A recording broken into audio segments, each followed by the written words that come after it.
주님과 함께 복된 일상을 살아가기를 꿈꾸는 여러분을 즐거운 식탁에 초대합니다. 이 식탁에 앉아 이전에 죄된 것은 다 내려놓고 겸손의 마음으로 주님을 함께 예배합시다. 주님께서 여러분과 함께, 목사님과도 함께 여러분의 마음을 주님께 높이 드십시오. 우리가 주님을 향해 우리의 마음을 높이 듭니다. 주님께 감사드립시다. 주님께 감사와 찬양을 드리니 마땅하고 옳은 일입니다. 대림절 두 번째 주일, 우리는 회개와 평화의 초에 불을 밝힙니다. 늘 죄 가운데 살아가는 우리의 어리석음을 주님께서 아시오니 우리가 죄로부터 벗어나 정결케 하옵소서. 이 땅에 평화의 왕으로 오신 주님을 기억하며 우리의 삶의 자리에서 화평케 하는 자들이 되게 하시고 늘 언제 어디서나 주님을 닮아가는 주의 자녀들이 되게 하옵소서. 아멘.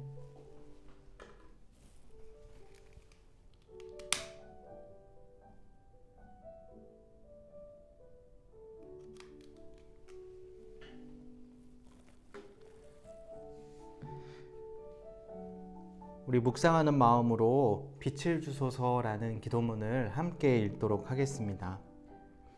주님, 우리에게 빛을 주소서. 그리스도의 사랑과 인내를 비추는 빛을 주소서. 성인들의 사랑과 인내를 비추는 빛을 주소서. 우리를 사랑과 인내로 채울 빛을 주소서. 우리가 당신을 온 마음과 정성을 다해 다른 이들을 묵상할 때 우리의 이기적인 모습을 쫓아내 주소서. 우리의 연약한 모습을 가져가소서. 우리의 고집센 성향과 결벽을 벗겨주소서. 우리의 비겁함과 망설임을 치워주소서. 자기 자신만을 사랑하려는 경향을 없애주소서. 온 마음과 정성을 다해 당신을 좇은 이들의 영혼을 부어주소서. 우리가 노동을 사랑하게 하소서. 우리가 십자가를 사랑하게 하소서. 우리가 고난을 사랑하게 하소서. 우리에게 용기의 영을 불어넣어 주소서. 당신께 모든 것을 내어드렸을 때만 누릴 수 있는 신뢰의 영을 주소서. 스스로를 내어주신 당신의 사랑과 하나 되게 하소서. 당신의 자녀를 위하여 기꺼이 삶을 기쁨으로 바칠 수 있게 하소서. 그렇게 우리의 삶이 쓰이게 하소서.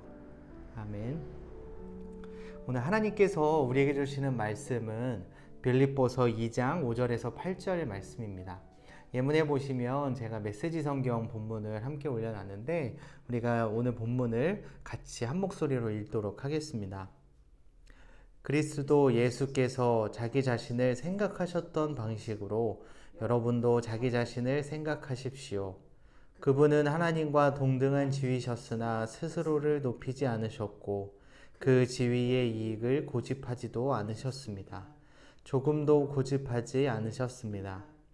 때가 되자 그분은 하나님과 동등한 특권을 버리고 종의 지위를 취하셔서 사람이 되셨습니다. 그분은 사람이 되셔서 사람으로 사셨습니다.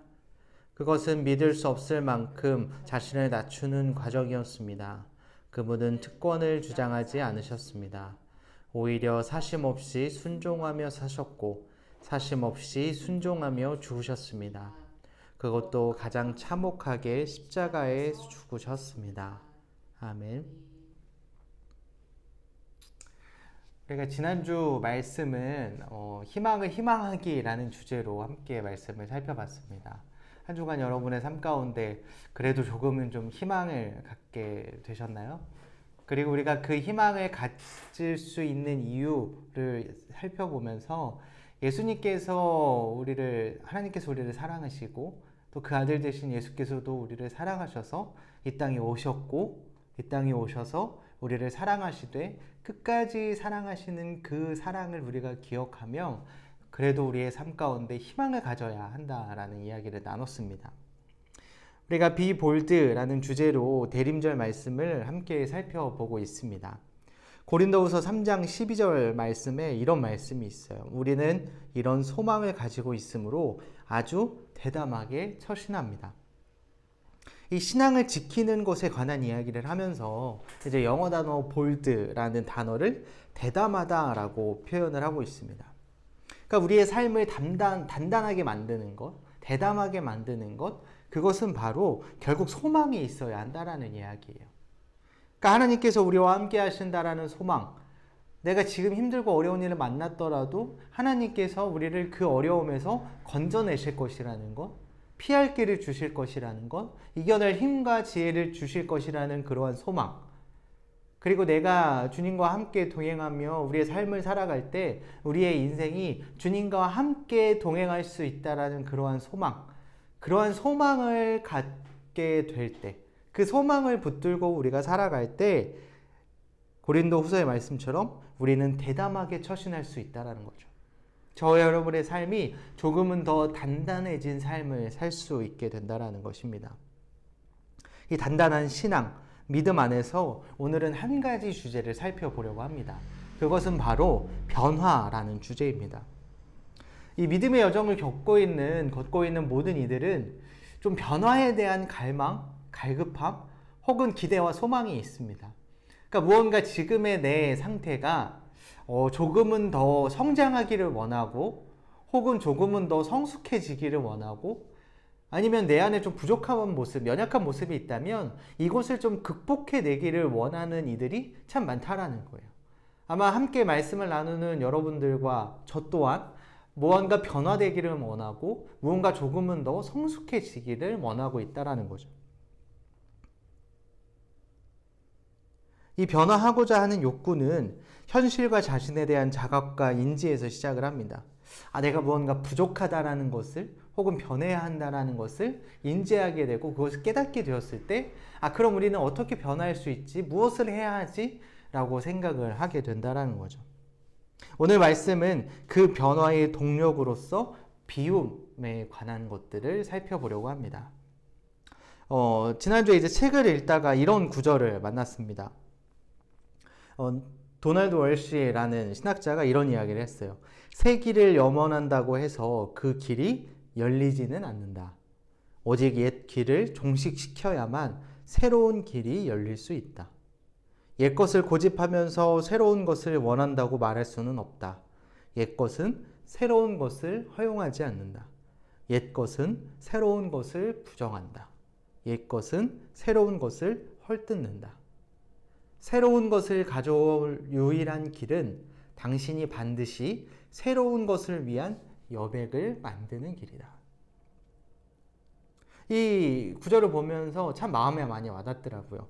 우리가 새로운 것을 위한 여백, 그 여백, 비어있는 공간이 있어야 그곳에 새로운 것이 들어올 수 있게 된다라는 이야기예요. 그러니까 전적으로 공감이 되더라고요. 우리가 삶의 바운더리에 있어서 무언가 새로운 변화를 위해서는 그것을 비워내는, 기존의 것들을 비워내고 그 안에 여백의 공간을 만들어 두어야만 새로운 무언가가 우리의 삶 가운데 들어올 수 있게 된다라는 이야기입니다. 그렇다면 우리는 어떻게 비워야 할까요? 오늘 본문에 예수님의 비움에 관한 이야기에 대해서 나옵니다. 오늘 본문을 보면 하나님은 그분은 하나님과 동등한 특권을 버리고 종의 지위를 취하셔서 사람이 되셨습니다. 그분은 사람이 되셔서 사람으로 사셨습니다. 그것은 믿을 수 없을 만큼 자신을 낮추는 과정이었습니다. 예수님께서 보여주셨던 자기 비움의 가장 큰 모습이라는 거예요. 가장 큰 실천 혹은 행동으로 볼 수가 있다는 거죠. 우리가 그로 인해서 예수님의 비움으로 인해서 우리가 예수 그리스도로 말미암아 우리가 대속할 수 있게 되고 또한 예수 그리스도로 말미암아 우리가 그 하나님과의 관계를 회복할 수 있게 되었던 거죠. 바로 그 시작은 예수님의 자기 비움에서 시작했다라는 거예요. 그러다 보니까 우리가 신앙생활을 하면서 예수님께서 하셨던 것처럼 우리도 해야 한다라는 이야기를 많이 들었습니다. 그래서 예수님께서 말씀하셨던 것처럼 누구든지 나를 따라오려거든 자기 십자가를 지고 나를 따라오라 라고 말씀을 하셨어요. 그래서 우리도 우리를 내려놓고 나를 비우고 십자가를 지고 예수를 따르는 것, 그것이 신앙이라는 것은 너무나도 잘 알고 있죠. 그런데 우리가 과연 그것을 실천할 수 있을까? 그것을 얼마나 우리가 감당할 수 있을까? 하는 고민은 늘 우리에게 있다라는 거죠. 우리가 기도하면서 주기도문에도 아버지의 나라가 이 땅에 오기를 우리가 간절히 기도하잖아요. 근데 그 기도의 전제는 무엇이냐면 그 하나님의 나라가 이 땅 가운데 오기를 원한다면 나의 나라, 내 나라는 사라져도 괜찮습니다 라는 믿음의 고백이 전제되어야지만 하나님의 나라가 이 땅에 올 수 있다는 거예요. 그러니까 내 자신을 비우고 나를 내려놓아야만, 내 나라가 무너지고 없어져야만 그 자리에 하나님의 나라가 대신 설 수 있다는 거죠. 우리가 이 이야기를 이론적으로는 잘 알고 있습니다. 근데 이거를 실천하는 것, 이거를 바라고 꿈꾸고 내 삶 가운데 그것을 만들어내는 것, 그것은 굉장히 어려운 일이기도 합니다.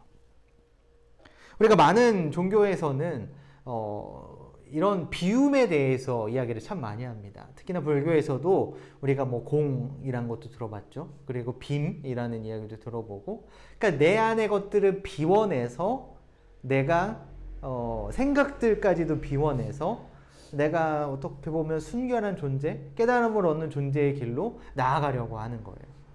근데 과연 이게 가능할까? 우리는 어떻게 이렇게 나를 비워내는 것, 자기를 부인하는 그런 길 가운데 나아갈 수 있을까? 한번 살펴보려고 합니다. 그 비움이라는 것, 그 비움은 비우려고만 해서는 사실 우리가 아무것도 할 수 없을 때가 참 많이 있어요. 그러니까 우리가 무언가를 할 때, 무언가를 내 안에 부족한 모습이 보였어요. 난 이거 하나님 앞에 좀 부끄러운 내 죄야, 혹은 내 부족함이야, 연약함이야 라는 것들이 있을 때, 이거를 바꾸려고 할 때 우리가 이것을 하지 않으려고 하다 보면, 그것을 계속 비워내려고 하다 보면 처음에 뭐 한 일주일, 3, 4일은 잘 하죠. 근데 10일 지나고 20일 지나고 한 달이 지나면 다시금 이전의 모습으로 돌아갈 때가 참 많이 있습니다. 한두 달 잘 지나가더라도 하루 이틀만 방심해도 다시금 예전의 모습으로 돌아가는 경우가 우리가 너무나도 많다라는 거죠. 우리가 이 비움을 이해하기 위해서는 이 비움과 함께 체험이 함께 가야 한다는 것을 우리는 기억해야 합니다. 굉장히 재밌는 것 중에 하나는 뭐냐 하면 우리가 온도를 이야기할 때 뜨거운 것과 차가운 것을 이야기하죠. 그러니까 영상과 영화가 있어요. 근데 굉장히 재밌는 개념 중에 하나는 뭐냐면 뜨거운 거는 더 뜨거운 것들이 있어요. 그러니까 100도에 물이 끓고 온도가 200도도 올라가고 300도도 올라가고 400도도 올라가고 1000도도 올라가고 최근에는 인공태양 개발하면서 1억 도까지 온도가 올라갔다 그래요. 근데 굉장히 재밌는 것은 차가운 것. 영하는 우리가 절대온도라고 배웠었죠, 학교 다닐 때. 그 절대온도 밑으로 내려가질 않아요. 그러니까 사실 엄밀하게 이 개념을 따져보면 차가운 것이 존재하는 것이 아니라 이 영하라는 온도, 이 차가움이라는 것은 열의 부재의 상황. 그 상황일 때 우리가 차갑다라고 인지한다는 거예요. 지금 겨울이죠. 날씨가 굉장히 춥죠. 우리가 왜 추운 거죠? 이 태양을 받는 것, 이것이 줄고 그리고 태양과의 거리가 멀어지다 보니까 자연스럽게 우리가 겨울이 오고 날씨가 추워지는 거예요. 어둠과 빛도 같은 개념입니다. 어둠이라는 것은 엄밀히 이야기하면 존재하지 않는다는 거예요. 빛이 부재한 때, 빛이 더 이상 비추지 못할 때 그것이 어둠으로 여겨지는 것이죠. 그러니까 존재와 부존재 사이에서 우리는 이 두 개가 함께 공존한다라고 생각한다는 거예요. 그러니까 우리가 성스러운 것과 세속적인 것, 하나님과 사탄의 영역, 이것이 둘 다 존재하는 것이 아니라 하나님의 피조 세계와 그 아름다운 세상이 존재하고 그 안에 죄된 것들, 연약한 것들, 부족한 것들은 그 피조 세계가 하나님의 성스러움이 훼손된 것이라는 거예요. 그러니까 성스러운 것과 세속적인 것이 존재하는 것이 아니라 세속적인 것은 성스러움이 훼손됐을 때, 성스러움이 미치지 못했을 때 그것이 존재하는 것이라는 거죠. 그러니까 우리가 비움을 이야기하려면 반드시 이것에 비움과 함께 무언가로 채워넣는 일들이 필요하다라는 거예요. 어둠과 빛을 이야기했죠. 어둠은 언제 없어지죠? 해가 뜨고 빛이 비춰지기 시작하면 그 어둠은 사라지기 시작을 합니다. 그 어둠을 몰아내고 물리치고 이겨내는 것이 아니라 자연스럽게 빛이 우리를 비추면서 그 어둠이 사라지게 된다는 거예요. 다시금 존재의 상황으로 넘어가게 된다는 거죠. 이것이 함께 이루어져야 한다는 것입니다. 채우면서 비우고 또 비우면서 채워야 한다는 거죠. 오늘 본문의 앞부분을 보면 빌립보서 2장 1절에서 4절 말씀을 보면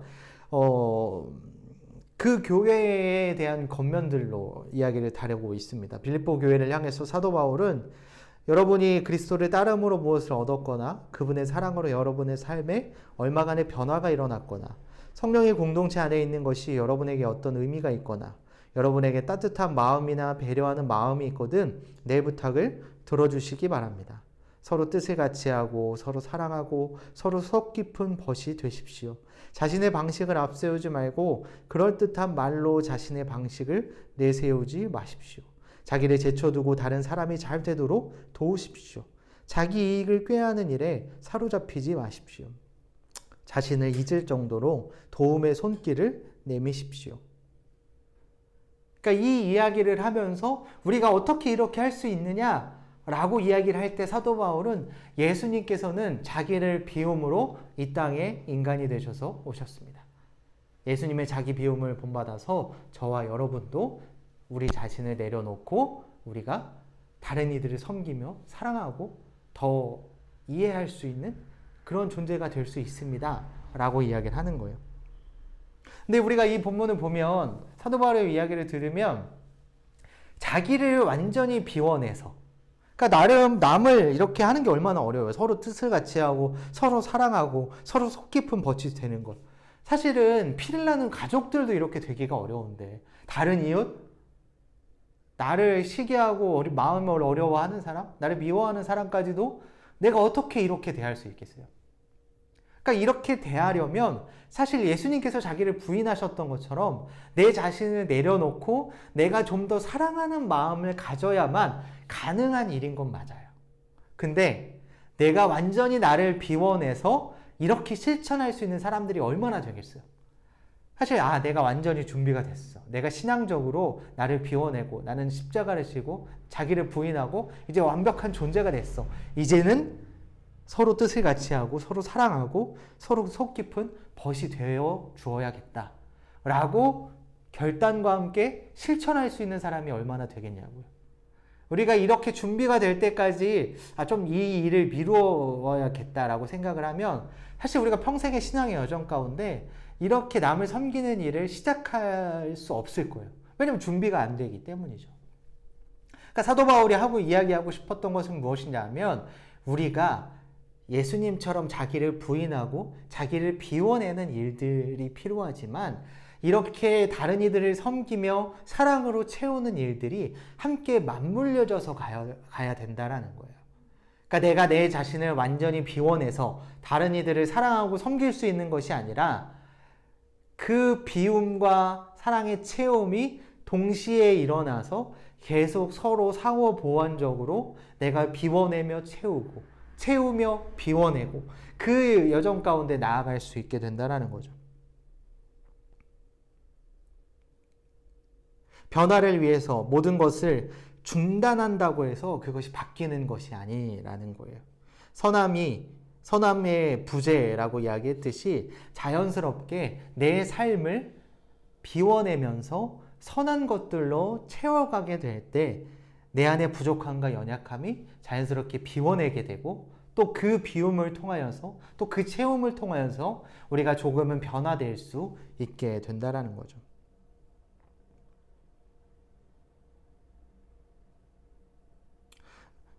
또 한 책에서 이런 구절을 또 만났습니다. 영적 삶을 살기 위해서는 정밀하게 계획을 짜야 한다고 생각합니다. 그런데 우리에게 필요한 건 계획에 대한 확신과 그 계획을 그저 며칠, 몇 주가 아니라 수년간 굳게 지켜나갈 수 있는 용기입니다. 우리의 정신과 감정을 새로운 습관으로 길들여야 하며 새로운 중심을 기준으로 우리가 지닌 모든 관심을 조정해야 합니다. 그러니까 우리가 이렇게 나아가야 될 신앙의 여정, 무언가 변화를 꿈꾸는 일들이 하루 이틀 마음을 작심한다고 되는 일이 아니라는 거예요. 물론 그 일도 중요하죠. 그렇게 결심을 하고 마음을 먹어서 시작해야지만 그 일들이 이루어지는 것은 맞아요. 근데 그 변화라는 것이 단순히 하루 이틀, 일주일, 한 달 안에 30일 챌린지 한다고 그것이 완전히 변화되는 것이 아니라는 거예요.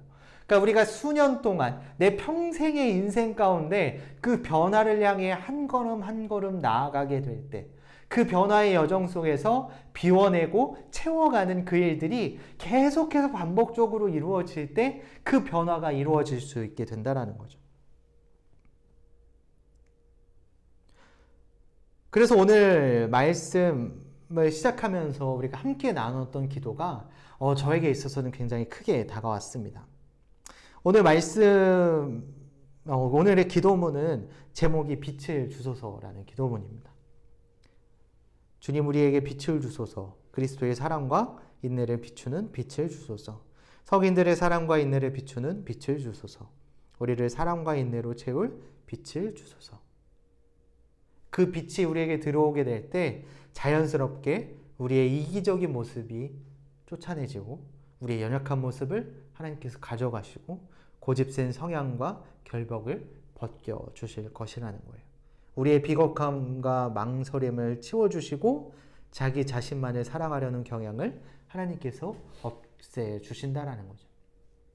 그리고 그 일은 내 안에 하나님께서 비춰주시는 그 사랑의 충만한 빛이 비춰지게 될 때 내 안에 어두운 면, 내 안에 부족하고 연약한 면, 그러한 모든 것들이 자연스럽게 빛과 함께 어둠이 몰려나가는 것처럼 우리의 그 모든 연약함이 물러나가게 된다는 거예요. 그리고 우리가 이 과정 속에서 굉장히 중요한 것이 있습니다. 오늘 기도문을 보면 그렇게 빛을 비춰주셔서 내 안에 부족함과 연약함을 가져가 주시옵소서라고 기도하면서 두 번째 단락에 이런 구절이 나와요. 우리가 노동을 사랑하게 하소서, 우리가 십자가를 사랑하게 하소서, 우리가 고난을 사랑하게 하소서. 이 세 가지가 굉장히 독특한 구성이라고 생각이 들어요.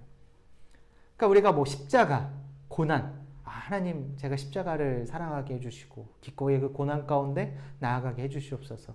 그러니까 이런 기도는 굉장히 이해가 돼요. 근데 이 언더힐이라는 신학자는 이곳에 노동을 같이 두었다라는 거예요.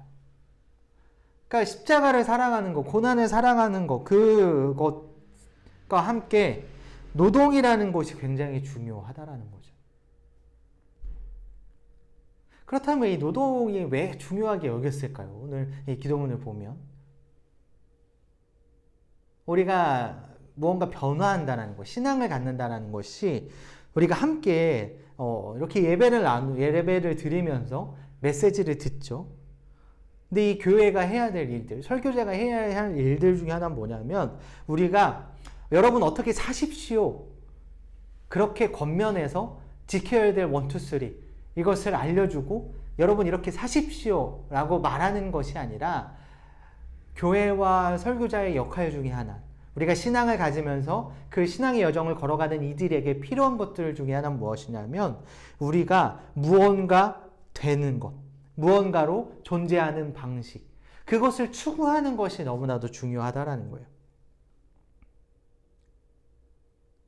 무언가가 되는 삶, 누군가가 되는 삶, 과거와는 다른 삶, 변화되는 삶, 새로워진 삶, 다시 시작할 수 있는 삶의 방식을 알려드려야 한다는 거죠.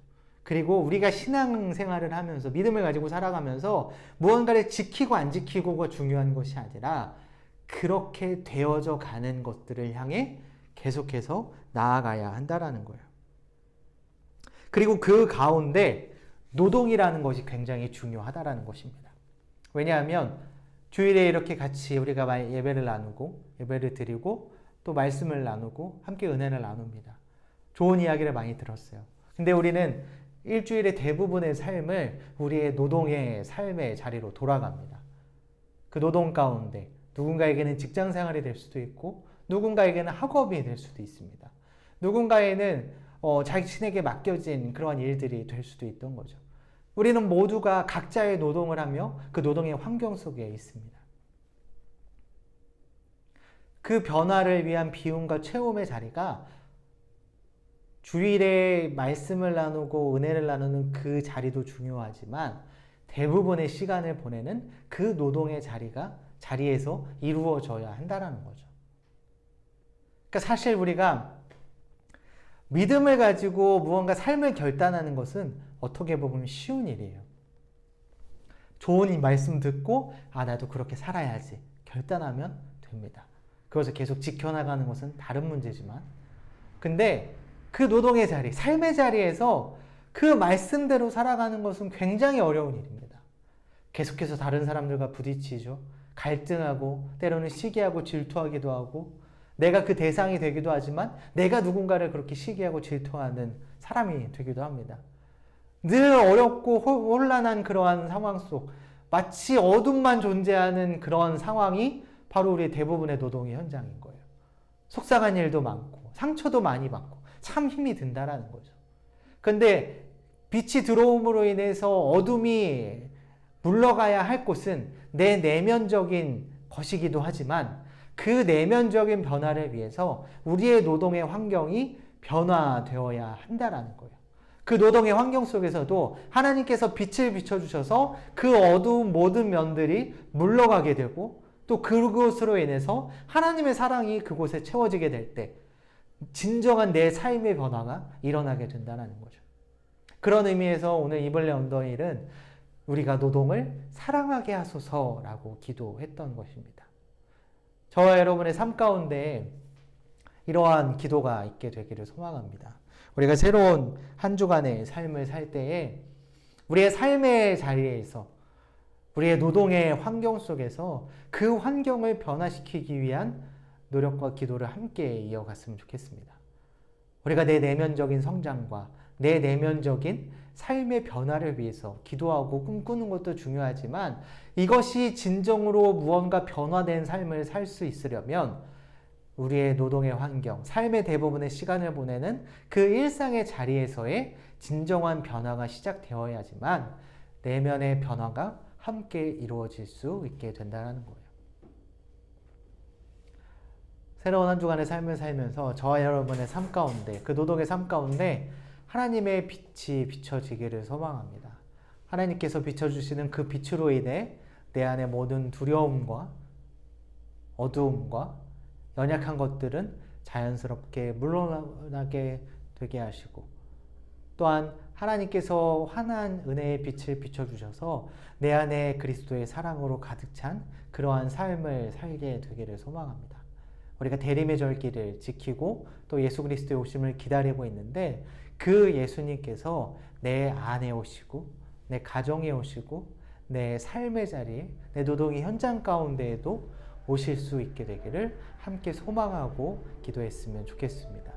우리가 잠시 말씀을 묵상했으면 좋겠습니다. 오늘 말씀 가운데 내게 은혜가 되었던 말씀 혹은 하나님께서 잘 기억했으면 좋겠다 라고 하셨던 그런 말씀들이 있다면 우리가 잠시 눈을 감고 기도하는 마음으로 함께 묵상하도록 하겠습니다.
사랑과 은혜 하나님 감사를 드립니다. 오늘 말씀처럼 우리가 삶을 살아가면서 변화되기를 꿈꾸는, 변화되기를 소망하는 일들이 많이 있습니다. 변화를 꿈꾸는 이들에게, 변화를 소망하는 이들에게 하나님의 은혜의 빛을 비춰 주시옵소서. 그 빛이 내 안에 있는 모든 어두움과 모든 두려움과 모든 연약함을 몰아내게 하시고, 내 고집과 내 시기와 내 질투도 몰아내게 하시고, 내 두려움과 내 연약함까지도 주님 가져가 주시옵소서. 하나님께 모든 것을 맡깁니다. 그 변화가 내 안에 일어날 수 있도록 주님이 은혜 내려 주시옵소서. 또한 예수 그리스도의 오심을 기다리며 그 예수 그리스도께서 내 삶의 환경에 오시기를 소망합니다. 내 노동의 현장에 오시기를 소망합니다. 내가 일하고 일상의 시간을 보내는 그 삶의 자리에서 변화가 일어나기를 소망합니다. 그곳에도 하나님께서 은혜의 빛을 비춰주셔서 그곳이 선한 은혜의 자리가 되게 하시고, 그곳을 살아가는 우리의 삶이 늘 그리스도의 사랑으로 말미암아 변화되는 은혜의 삶이 될 수 있도록 주님 은혜 내려 주시옵소서. 이 모든 말씀 예수님의 이름으로 기도드렸습니다. 아멘. 우리가 함께 나누는 축도를 함께 드리도록 하겠습니다. 이 함께 나누는 축도는 구약 성경에 나오는 아론의 축도입니다. 우리가 함께 매일매일 기도할 때 혹은 시간이 없어서 말씀을 묵상하거나 그런 것들이 어려우시다면 이 구절을 계속해서 좀 반복해서 읽고 기도하는 시간으로 채웠으면 좋겠습니다. 하나님께서 여러분에게 복을 내리시고 여러분을 지켜주시기를, 하나님께서 여러분에게 미소 지으시고 은혜 베푸시기를, 하나님께서 여러분의 얼굴에서 눈을 떼지 않으시고 여러분을 형통케 해주시기를 빕니다. 아멘. 이제 우리 모두를 거룩한 일상으로 파송합니다. 일상의 순례자로 살아갈 여러분에게 평화의 인사를 나눕니다. 주님의 평화가 함께 하시길 빕니다. 아멘. 새로운 한 주도 주님의 은혜와 사랑 가운데 살아가는 저와 여러분이 되시기를 소망합니다. 감사합니다.